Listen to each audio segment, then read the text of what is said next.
सबसे important astrology है।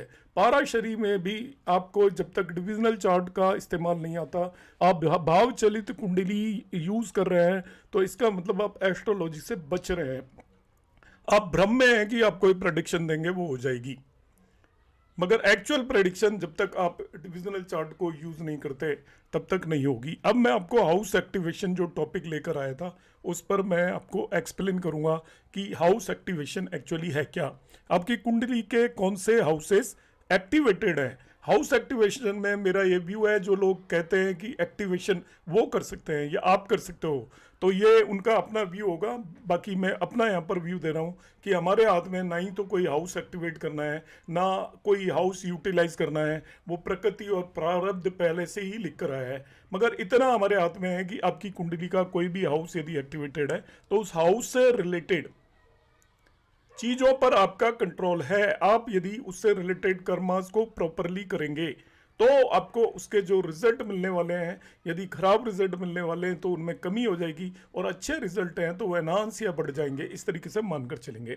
अब मैं एग्जांपल के लिए यहाँ पर आपको समझाने के लिए ले लेता हूँ हाउस एक्टिवेशन। जब मैं सिखा रहा हूँ तो हम कोई भी एक दशा ले लेते हैं। सपोज एग्जाम्पल के लिए मैं पर आपको एक्सप्लेन करने के लिए ऐसे ही दशा ले लेता हूँ कि इस व्यक्ति की सपोज जुपिटर में मैं महादशा और अंतरदशा पर फोकस करूंगा, प्रत्यांतर दशा तक नहीं जाऊंगा। प्रत्यांतर दशा बहुत शॉर्ट ड्यूरेशन की होती है, तो मैं ऐसे ही एक कोई भी दशा ले लेता हूँ इस नेटिव के लिए। सपोज इसकी दशा है वीनस के अंदर जुपिटर की। अब वीनस के अंदर जुपिटर की दशा है, इसके कौन कौन से हाउसेस एक्टिवेटेड हैं, किस तरीके से हम देखेंगे। देखिए इसमें कोई बहुत रॉकेट साइंस नहीं है, it is a very very simple thing.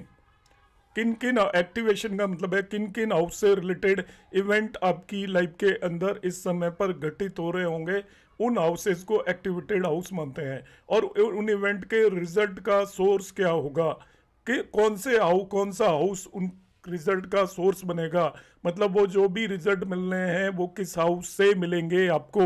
इन दो चीजों पर यहाँ पर मैं आपको एक्सप्लेन करने वाला हूँ। सपोज वीनस जुपिटर की दशा है, एक्टिवेशन दो तरीके से होगा। एक होगा दशा और अंतरदशा, और दूसरा होगा ट्रांजिट। ट्रांजिट जब उसको इन्फ्लुएंस करेगा और दशा और अंतरदशा भी है तो वो भाव पूरी तरीके से आपको रिजल्ट देगा।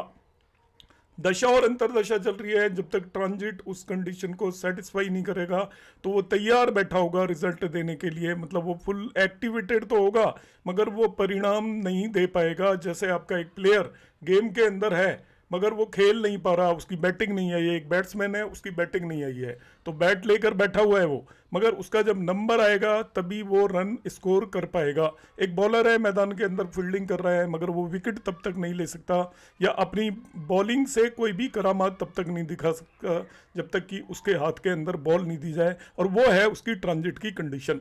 तो हाउस एक्टिवेशन और extremely activated house delivery of result दो ट्रांजिट और दशा दोनों पे डिपेंड करता है। एक्टिवेट हाउस अपना आप में दशा और अंतरदशा के बेस पर होता है। अब यहां पर मैं इस कुंडली में ले लेता हूं कि कौन कौन से हाउसेस एक्टिवेटेड है।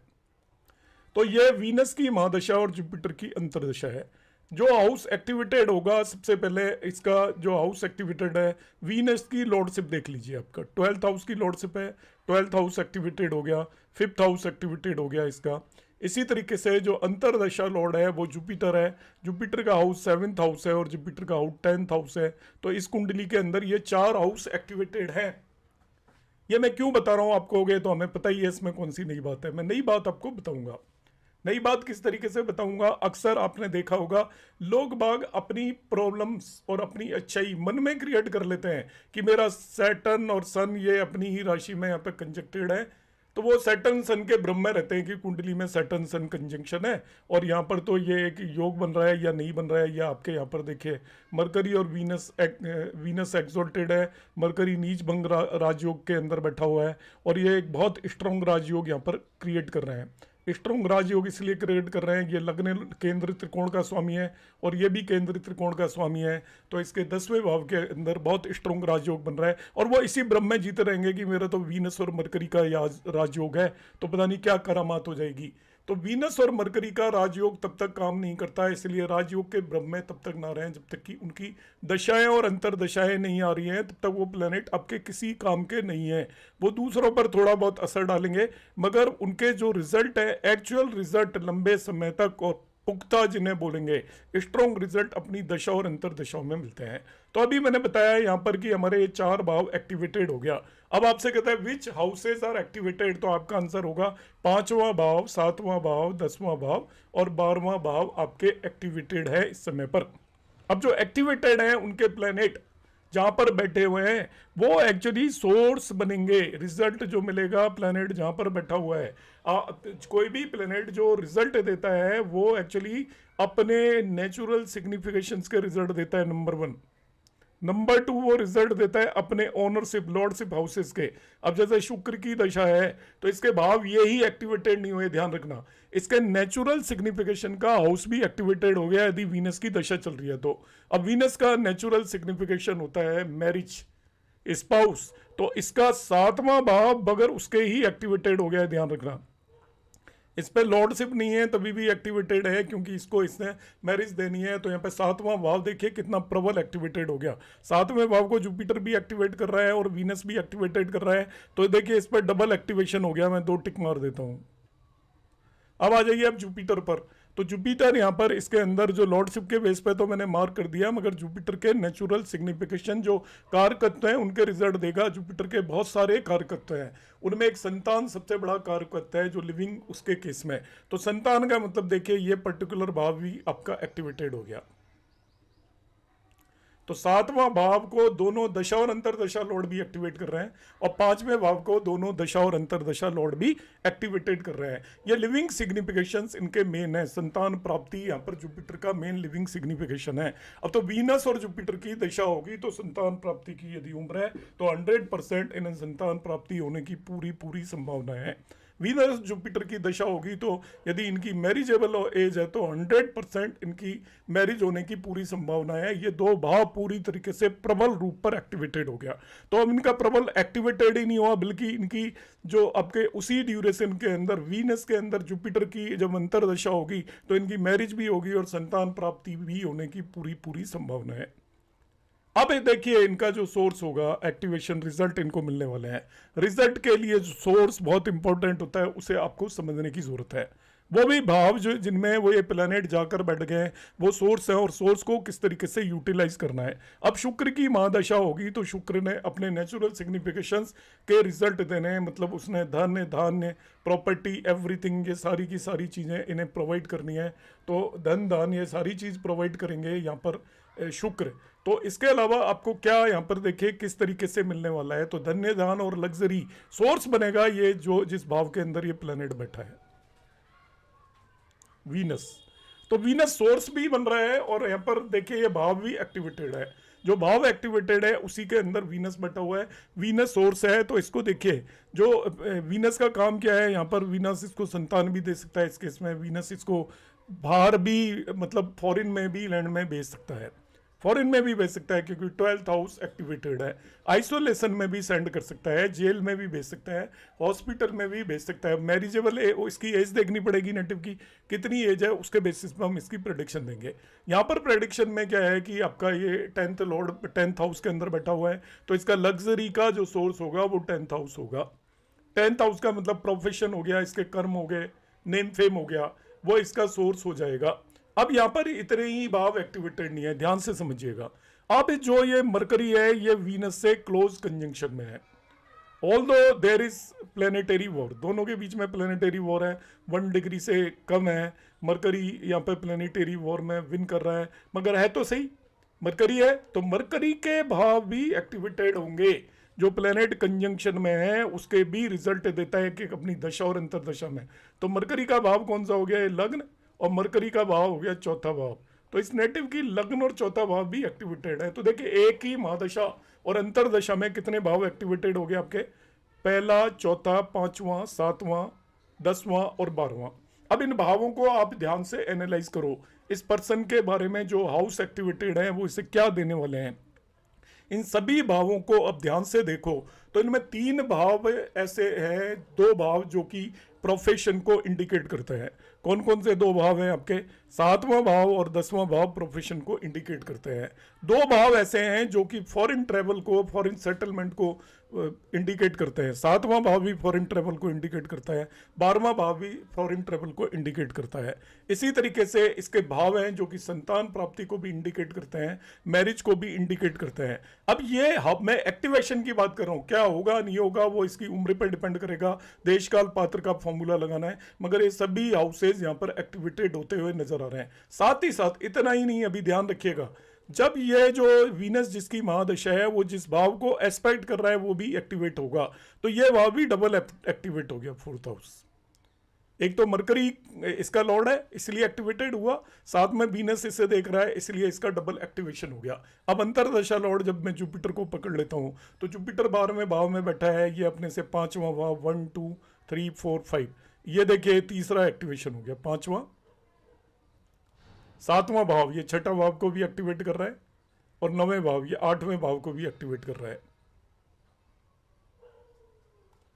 अब है एक ही दशा अंतरदशा, एक ही दशा अंतरदशा में इसके कितने सारे भाव एक्टिवेट हो गए। धीरे धीरे करके हम आगे बढ़े तो देखिए अब आप इसका पहला, चौथा, 7वां, वो 5वां, 6ठा, 7वां, 8वां, 10वां, 12वां, करीब करीब आधे से ज़्यादा हाउसेज इसके 7-8 हाउसेज एक्टिवेटेड हैं, सभी फुल्ली एक्टिवेटेड है। अब इसमें इसको जो रिजल्ट सबसे प्रीडोमिनेंटली मिलेंगे वो रिजल्ट उनके मिलेंगे जो हाउसेज एक से ज़्यादा प्लैनेट जिन्हें इन्फ्लुएंस कर रहा है। जैसे यहाँ पे चौथे भाव को 3 प्लैनेट इन्फ्लुएंस कर रहे हैं, चौथे भाव को 3 प्लैनेट इन्फ्लुएंस कर रहे हैं इस व्यक्ति के को। ऐसे ही आपके 5वें भाव को 2 प्लैनेट इन्फ्लुएंस कर रहे हैं, और ये जो 7वां भाव है ये भी डबली हो रहा है। तो इसमें बाकी भावों के रिजल्ट मिलेंगे, मगर प्रीडोमिनेटली रिजल्ट इन भावों के हाईली एक्टिवेटेड हाउस है, बिल्कुल तैयार बैठे हुए हैं रिजल्ट देने के लिए। अब इस तरीके से हम किसी भी कुंडली के अंदर कौन कौन से भाव दशा और अंतरदशा एक्टिवेट कर रही है, मगर सारा कुछ उस पर निर्भर नहीं करेगा। दशा और अंतरदशाओं ने एक्टिवेट कर दिया, इनकी दशा और अंतरदशा आ गई, अब वो परिणाम कब मिलने वाले हैं उसके लिए आपको ट्रांजिट की कंडीशन को अप्लाई करना पड़ेगा, किन भावों पर कौन सा ट्रांजिट, रिजल्ट सभी मिलेंगे, ध्यान रखना। और जो सोर्स होगा, शुक्र जो रिजल्ट देगा वो सोर्स होगा 10th हाउस, मतलब प्रोफेशन के थ्रू, नेम फ्रेम के थ्रू। और जुपिटर जो होगा सोर्स वो बनेगा आपका आइसोलेशन, फॉरेन लैंड या जेल, हॉस्पिटल, उसके थ्रू ये रिजल्ट देने वाला है। अब वो सारे ही रिजल्ट एक खराब नहीं होते, क्योंकि 12th हाउस में बैठा हुआ है, जिस प्लेनेट की जो दशा होती है वो जहां पर बैठा हुआ है वो उसका सोर्स होता है। जैसे देखिए जुपिटर संतान प्राप्ति दे सकता है, तो जुपिटर संतान प्राप्ति देगा, इसका मतलब हॉस्पिटल से संतान प्राप्ति होगी, फॉरेन में भी संतान प्राप्ति हो सकती है। जुपिटर यहाँ पे 10th लॉर्ड भी है, देखिए 10th हाउस का रिजल्ट देगा, 12वें भाव के अंदर जाकर बैठा है, तो उसका जो प्रोफेशन है वो सोर्स हो जाएगा आपका, फॉरेन लैंड भी प्रोफेशन हो सकता है, एमएनसी कंपनी भी प्रोफेशन हो सकती है। इसी तरीके से वीनस जो है आपका इसको मैरिज भी दे सकता है, संतान भी दे सकता है। तो मैरिज इसके कार्य क्षेत्र में सोर्स क्या होगा, इसका नेम फेम की वजह से इसकी मैरिज हो सकती है, और इसका जो भी आजीविका है कार्य क्षेत्र की वजह से मैरिज हो सकती है। तो हम दशा और अंतरदशाओं के बेसिस पर किसी भी आपको रिजल्ट देके सारी पिक्चर बहुत क्लियर होती है, यदि आप उसे जल्दबाजी में न करें, आसानी से करें, सोच समझ कर करें, तो यहाँ पर सब पिक्चर बहुत क्लियर है। इस पर्सन की लाइफ के अंदर वीनस और जुपिटर की जो दशा होगी उसके अंदर 5th 7th 4th हाउस के सबसे स्ट्रॉन्ग रिजल्ट मिलने की पॉसिबिलिटी है। उनका सोर्स बनेगा 10th हाउस और 12th हाउस। बाकी इसको रिजल्ट आपके 6ठे भाव के भी मिलेंगे, कुछ ना कुछ डिस्प्यूट क्रिएट हो जाएगा, कोई कंपटीशन के थ्रू भी है, कहीं पर इसे सक्सेस मिल सकती है। 8th हाउस के भी इसको मिलेंगे, कुछ आपको सपोज मैरिजेबल एज होगी तो हो सकता है डॉरी मिल जाए, नहीं ससुराल तो मिलेगा ही। 12th हाउस के भी मिलेंगे, तो 12th हाउस के भी मैरिज की वजह से भी ये तीनों रिजल्ट मिल जाते हैं आपके। यदि इसकी मैरिज होगी तो उसमें 8th हाउस का इन्वॉल्वमेंट आ जाता है, 12th हाउस का इन्वॉल्वमेंट आ जाता है, 4th हाउस का इन्वॉल्वमेंट आ जाता है। देखिए सारी चीज इंटरकनेक्टेड है एस्ट्रोलॉजी में, कोई भी हाउस इंडिपेंडेंट नहीं होता। मैरिज होती है तो ससुराल मिलता है, मैरिज होती है तो डॉरी भी हो सकता है मिलती हो, मैरिज होती है तो far away from home expenses होते हैं, इसलिए 12th हाउस सोर्स हो जाता है। इसकी मैरिज के लिए सोर्स 12th हाउस होगा, जैसे आजकल डेस्टिनेशन वेडिंग होती है उस तरीके से हम मान सकते हैं। इसी तरीके से जो दूसरे आपके जितने भी हमने यहाँ पर कॉम्बिनेशन देखे, उन सभी कॉम्बिनेशंस को आप लगाकर इस तरीके से हम देखेंगे कौन कौन से हाउसेज एक्टिवेटेड हैं। आपको जब भी प्रेडिक्शन देनी हो तो आप सीधा दशा और अंतर दशाओं को मैंने जैसे बताया उस तरीके से एनालाइज करें, आपके माइंड के अंदर पूरी पिक्चर क्लियर होगी। अब रिजल्ट कब मिलने वाले हैं उसके लिए आपको एग्जैक्टली ट्रांजिट को देखना है। और ट्रांजिट को कब देखना है? जब वो पर्सन आपके पास आके इस बारे में इंक्वायरी कर रहा है। या तो आप पूरे दशा और अंतर दशा के पीरियड को एनालाइज कर रहे हैं तब तो पूरे ट्रांजिट को आप सुपर इम्पोज करके देखिए। और ट्रांजिट में आप mainly major planets Jupiter, Saturn, Rahu को जरूर देखिए कि वो किन राशियों के अंदर ट्रांजिट कर रहे हैं। अब वो रिजल्ट दिलवाएंगे।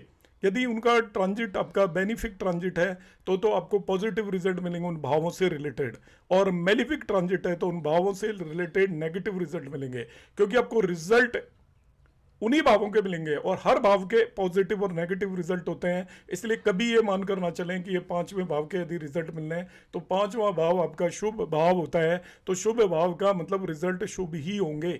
पांचवा भाव के रिजल्ट मिलने का मतलब शुभ रिजल्ट मिलना नहीं है। फिफ्थ हाउस के जो भी रिजल्ट मिलने हैं वो आपको मिलेंगे, इतना श्योर है। सेवेंथ हाउस के रिजल्ट मिलने का मतलब शुभ रिजल्ट होना जरूरी नहीं है। इनका जो लॉर्ड है, जो सोर्स प्लेनेट है, उसकी कंडीशन पर रिजल्ट डिपेंड करेंगे। यदि सोर्स प्लेनेट की कंडीशन बेटर है, अच्छा प्लेस्ड है, तो आपको अच्छे रिजल्ट दिलवाएगा वो। और सोर्स प्लेनेट जो भी सोर्स है, मतलब जो रिजल्ट दिलवा रहा है इस भाव का जहां पर बैठकर, उसकी कंडीशन यदि बेटर नहीं है तो वो आपको रिजल्ट उतने बेहतरीन नहीं दे पाएगा। उस हाउस की कंडीशन भी आपको देखनी पड़ेगी कि उस हाउस की कंडीशन कैसी है, उस बेसिस पर हम रिजल्ट के बारे में बात करेंगे। आज मैंने आपको वैदिक एस्ट्रोलॉजी के केस में आपको एक फंडा अभी समझाया है कि हम कौन कौन से हाउसेज एक्टिवेटेड है।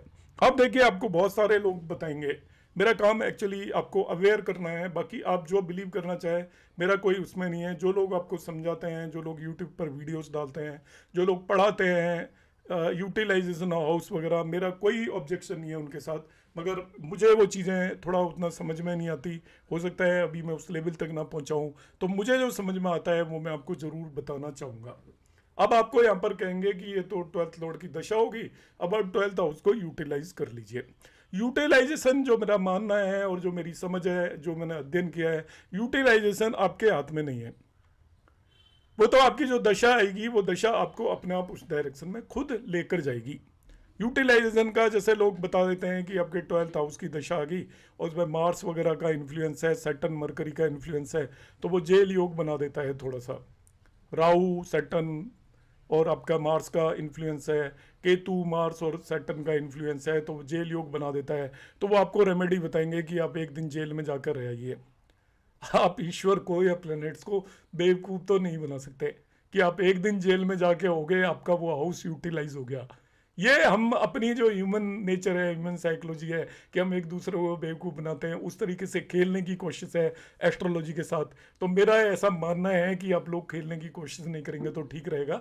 आपको यदि पता चल गया कि मेरा एक खराब समय आ रहा है तो आप अपने कर्मों पर काम कर रहे हैं, ईश्वर को सरेंडर कर दें, अब वो अपना हाउस यूटिलाइज हो जाएगा, आपका कुछ भी नहीं बिगड़ेगा। इस तरीके के टोटकों से प्रैक्टिकली कुछ नहीं होने वाला है, क्योंकि वो केवल आपको जेल तो हमने बना दिया है, जेल का योग नहीं होता।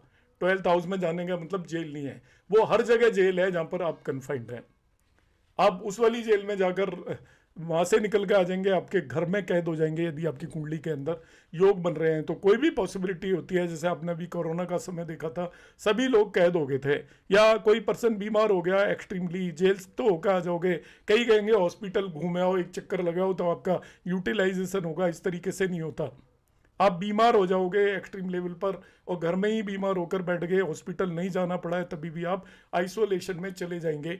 तो इस तरीके के जो यूटिलाइजेशन के टोटके हैं, ये आपको मानसिक तौर पर जरूर वो सेटिस्फेक्शन देते हैं। बाकी इसका कोई आधार कहीं पर मुझे मिला नहीं। मैंने काफ़ी कोशिश की कि हम इस तरीके से हाउसेस को यूटिलाइज कर सकते हैं, फिर भी मेरा आपको ये कहना है कि मैं जो लोग आपको सिखाते हैं उनके बारे में मेरा कोई ओपिनियन नहीं है। आप अपने आप इन चीज़ों को सोचें। यदि आप एस्ट्रोलॉजी पर काम करते हैं तो आप थोड़ा एस्ट्रोलॉजी को ब्रॉड माइंड से लें, साइंटिफिक वे में लें। इस तरीके की चीज़ों से यदि हम इनको बहुत ज़्यादा टोने टोटके और इस तरीके की चीज़ों को यूटिलाइज करेंगे तो हम एक्चुअली इस विद्या को ख़त्म कर रहे हैं और उसके अंदर मानसिक और मनुष्य की प्रवृत्ति डाल रहे हैं।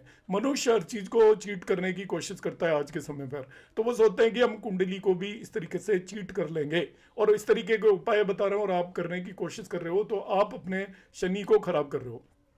आपका शनि खराब होगा, आपके वो दोष कम होंगे या नहीं होंगे, मगर मुझे सर्तियां मालूम है कि आपको जो ट्रबल आने वाली है वो बढ़ने वाली है, और आपके क्रियामान कर्मा भी खराब हो जाएंगे, और आपके आगामी कर्मास में जो नेक्स्ट जन्म में आप जाओगे तो उसकी आपको डबल सजा, इसकी भी सजा साथ साथ में मिलेगी, क्योंकि आप इस जो कुंडली को, प्रारब्ध को मॉडिफाई करने की कोशिश कर रहे हैं। प्रारब्ध कोई भी मॉडिफाई नहीं कर सकता।